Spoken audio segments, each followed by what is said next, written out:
નમસ્કાર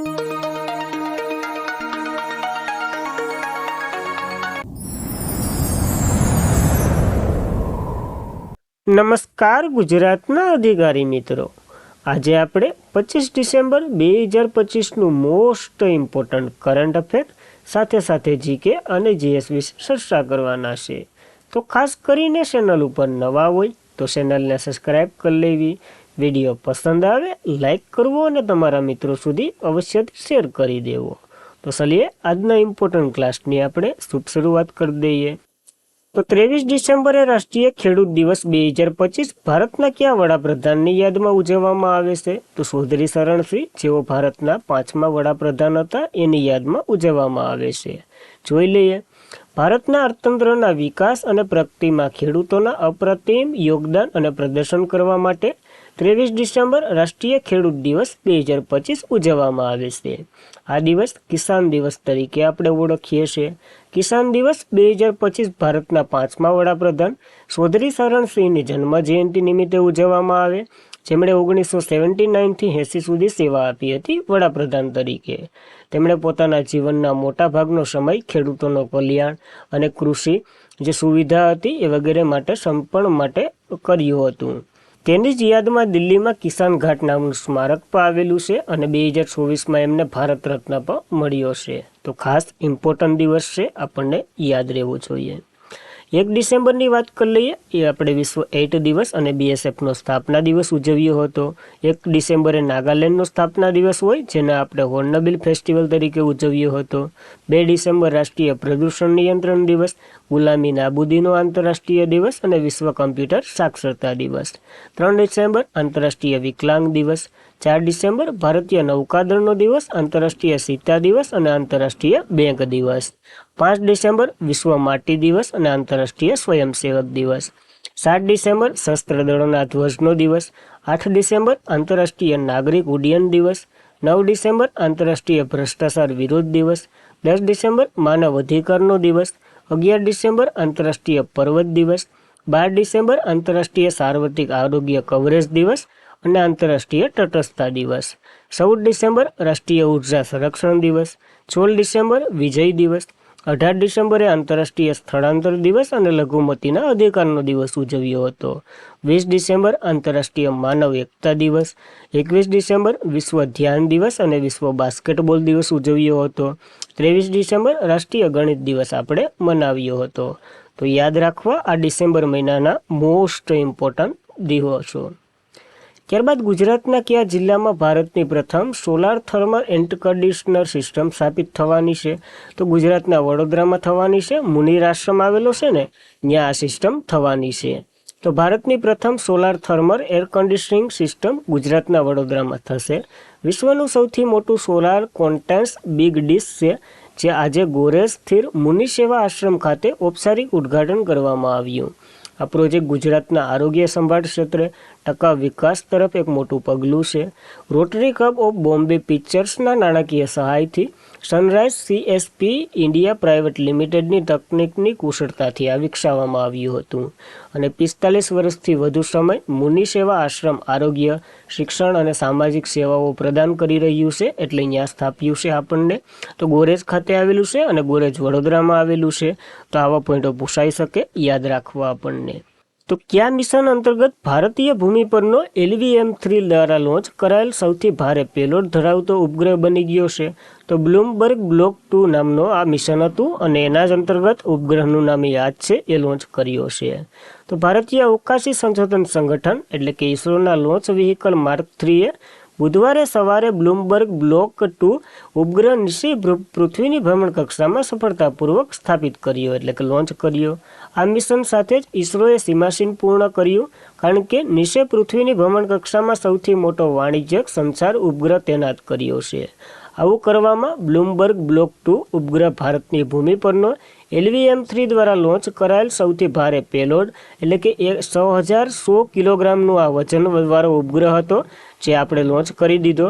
તો ઇસરોના અધ્યક્ષ વી નારાયણ આ મિશનની સફળતા જાહેર કરી છે. અને ઇસરોની વાત કરીએ તો ભારતીય અવકાશી સંશોધન સંસ્થા, જેની રચના 1969માં થઈ હતી, હેડક્વાર્ટર બેંગ્લોરમાં છે, અધ્યક્ષ ડૉક્ટર વી નારાયણ છે અને સૂત્ર માનવજાતની સેવામાં સ્પેસ ટેકનોલોજી.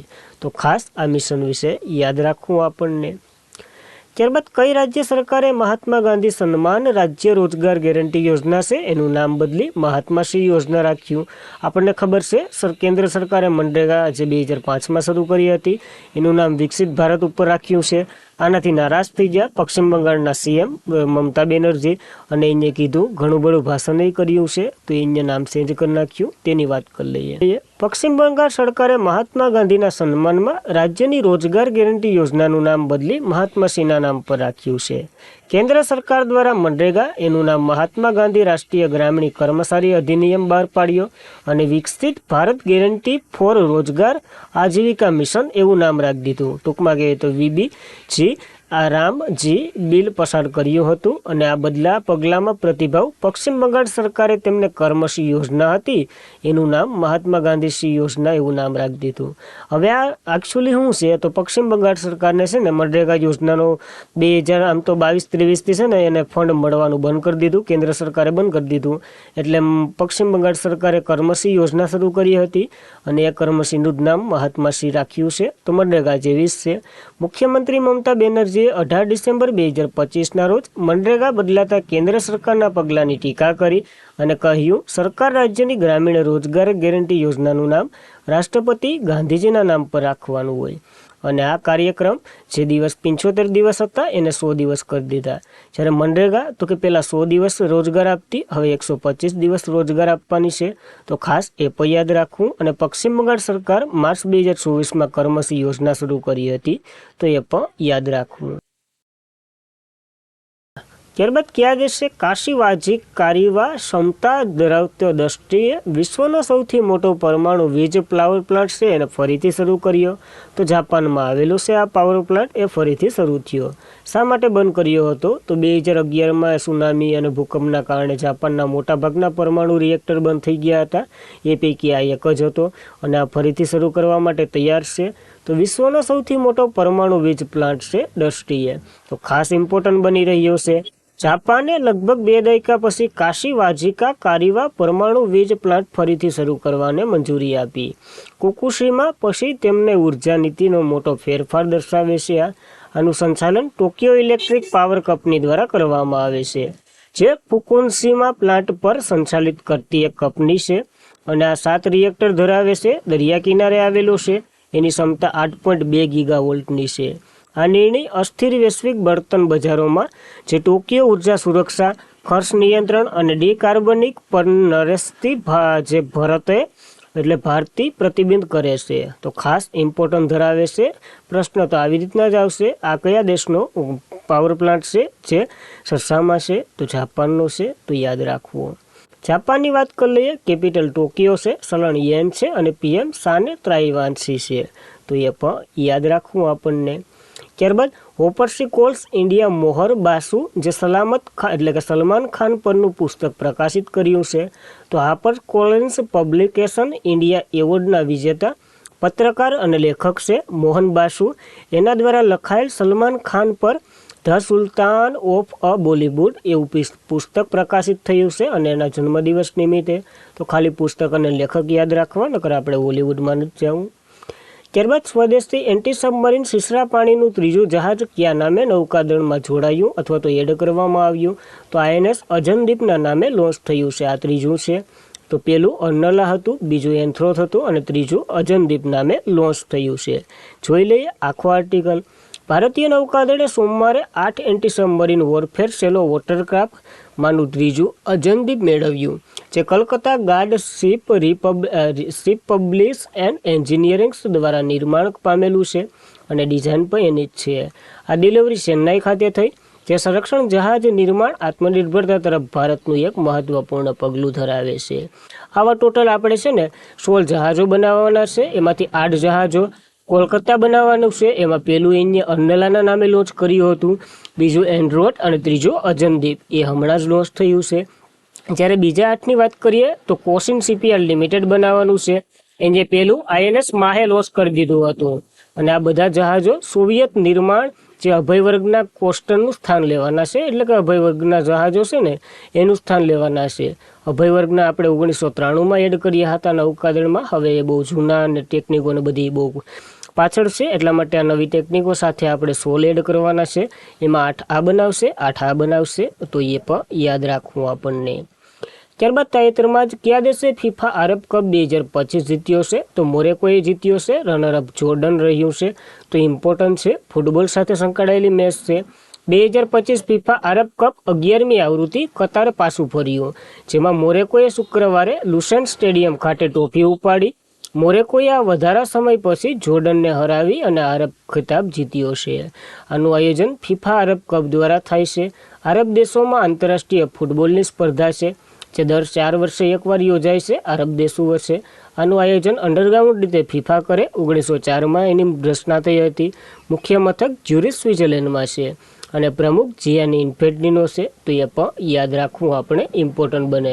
ફૂટબોલની અપકમિંગ કપ ટ્રોફીઓની વાત કરી લઈએ તો ફિફા મહિલા કપ, જે 2027માં બ્રાઝિલમાં યોજાવાનો છે, 2031માં યુનાઇટેડ સ્ટેટ ઓફ અમેરિકામાં યોજાશે અને 2035નો ઇંગ્લેન્ડ, સ્કોટલેન્ડ, નોર્થ આયર્લેન્ડ અને વેલ્સમાં યોજાવાનો છે. પુરુષોની વાત કરીએ 2026નો કેનેડા, મેક્સિકો અને યુનાઇટેડ સ્ટેટ ખાતે યોજાવાનો છે. 2030નો મોરેકો, પોર્ટુગલ અને સ્પેનમાં યોજાવાનો છે અને 2037નો સાઉદી અરેબિયા ખાતે યોજાવાના છે. તો અપકમિંગ કપો આપણા માટે ઇમ્પોર્ટન્ટ ધરાવે, યાદ રાખવા. ત્યારબાદ બંદર અને જહાજ સલામતી વધારવા માટે કઈ સરકારે જે સંસ્થાઓ અને સ્થાપવાની મંજૂરી આપી દીધી? તો બ્યુરો ઓફ પોર્ટ સિક્યુરિટી કેન્દ્ર સરકારે આને સ્થાપવાની મંજૂરી આપી દીધી.